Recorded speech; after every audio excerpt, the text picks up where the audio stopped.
राधा स्वामी जी, आज की जो साखी है वह हर एक औरत की है और यह साखी हमें एक बीबी ने सुनाई है कि उन्होंने कैसे भजन सिमरन लिया और कैसे उनका जो घर का रूटीन था वह कैसे चलता था और उनके साथ क्या होता था। और यह हर घर की कहानी है और बहुत ही शिक्षा वाली यह बात है। एक परिवार था जो सतगुरु को बहुत प्यार करता था, बहुत भरोसा करता था और नामदान भी सभी ने लिया हुआ था। उनके परिवार में एक नए जोड़े की शादी हुई। जब शादी हो गई तो जो उनके बेटे और बहू थे वह भी सतगुरु को मानते थे और डेरे जाते थे। कुछ ही समय बीता तो सतगुरु ने उनके घर एक बेटे की दात बख्शी। अब बहुत ही अच्छा समय चल रहा था। अब दोनों हस्बैंड वाइफ ने सोचा कि अब सतगुरु से भजन सिमरन भी ले लेते हैं। तो उन दोनों को मालिक की कृपा से भजन सिमरन भी मिल गया। जब भजन सिमरन मिल गया तो जो भाई था वह तो अपना जो भजन सिमरन था टाइम निकाल कर अपना बहुत अच्छा भजन सिमरन कर लेते थे। सुबह भी टाइम से उठ जाते थे तो अपना भजन सिमरन करके वह भाई खेतों में चले जाते थे। जो वाइफ थी उनसे पूरा भजन सिमरन में बैठा नहीं जाता था, क्योंकि काम काज ही इतना हो जाता था कि वह बिल्कुल भी भजन सिमरन पर बैठ नहीं पाती थी। थोड़ा बहुत ही टाइम सतगुरु को दे पाती थी। ऐसे ही समय निकलता गया।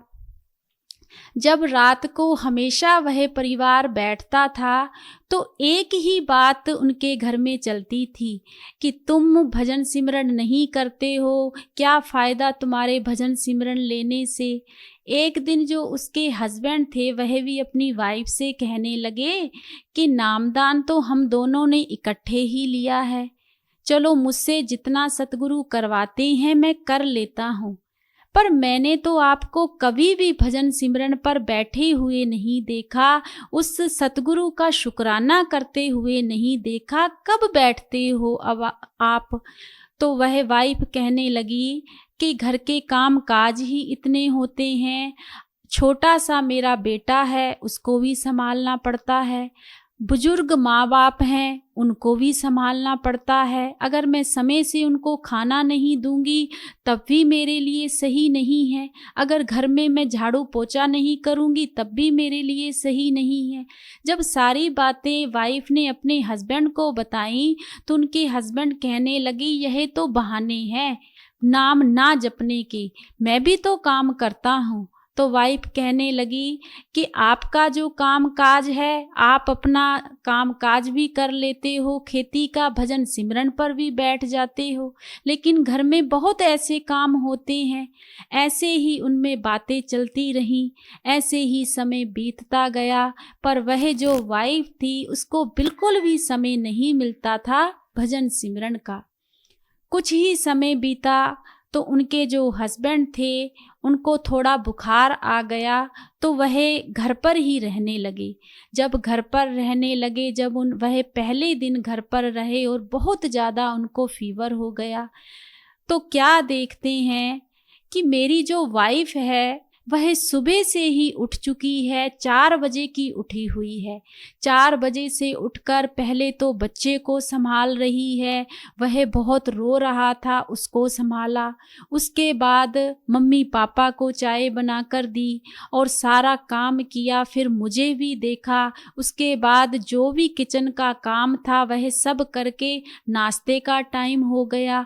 अब उधर नाश्ता भी बना रही है, बच्चे को भी देख रही है और करते करते सारा कपड़े धोना, झाड़ू पोछा लगाना, ऐसे कितने काम कि मेरी वाइफ को तो 12-1 बज चुके हैं और अभी उन्होंने कुछ खाया पिया भी नहीं है।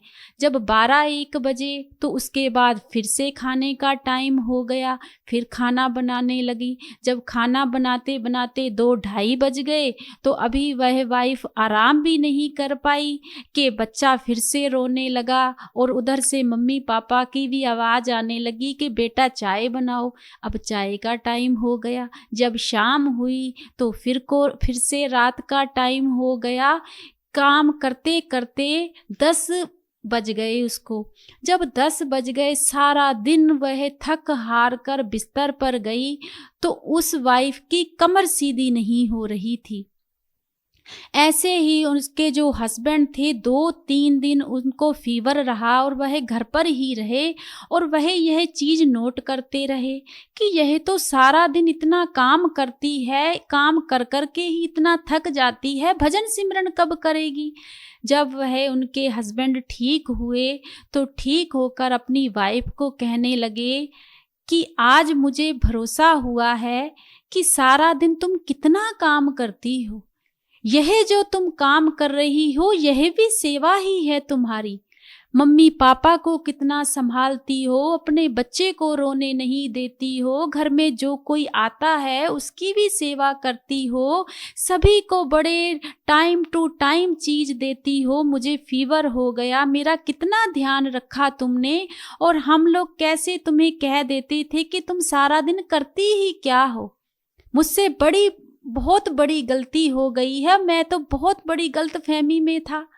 तो उनकी वाइफ कहने लगी कि आप चिंता मत करो, कोई बात नहीं, थोड़ा सा मेरा बेटा बड़ा हो जाए, मैं भजन सिमरन जरूर किया करूंगी। तो उनके हस्बैंड कहने लगे कि नहीं, आज मुझे एहसास हो गया है कि भजन सिमरन की हमारी जिंदगी में बहुत ज़्यादा अहमियत है।